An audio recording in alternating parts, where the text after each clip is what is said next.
بسم اللہ الرحمن الرحیم۔ اچھا جی، سورہ نساء پارہ نمبر 5 اور یہ پارہ نمبر 5 کے کوئی آخری 3 رکوع ہیں۔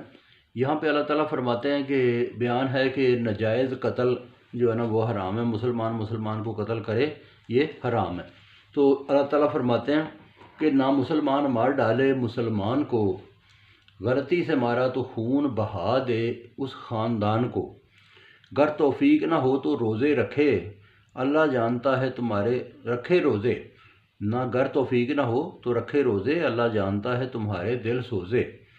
قتل کی صورت میں دوزخ عذاب، لعنت خدا کی اور ذلت جناب، خدا کی راہ میں نکلو کرو سلام قبول،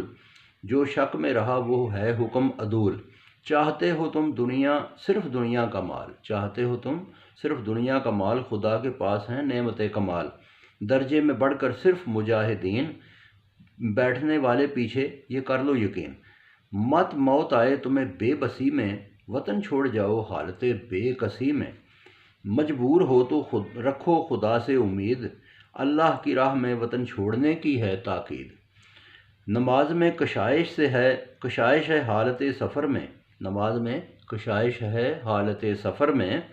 حالت جہاد میں، حالت بے خبر میں، جنگ میں نماز پڑھو باری باری،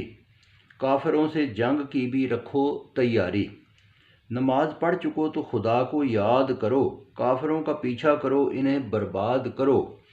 قرآن آیا ہے تم میں انصاف کو، نہیں اترا تمہارے اختلاف کو، خوش آتے نہیں خدا کو دغا باز، خدا جانتا ہے دلوں کے سب راز، جو جھگڑے تم میں دنیا داری کو، کون آئے گا قیامت میں وفاداری کو، کرو گناہ تو بخشواؤ خدا سے، مت دھرو الزام کسی بے گناہ پہ، اے نبی تجھے پاک کیا بہک جانے سے، تو بلند تر ہے ان کے بہلانے سے، بات کرو ہمیشہ خیر و بھلائی کی، بری بات ہے آخر میں رسوائی کی۔ تو بہت شکریہ جی، باقی پھر سناؤں گا۔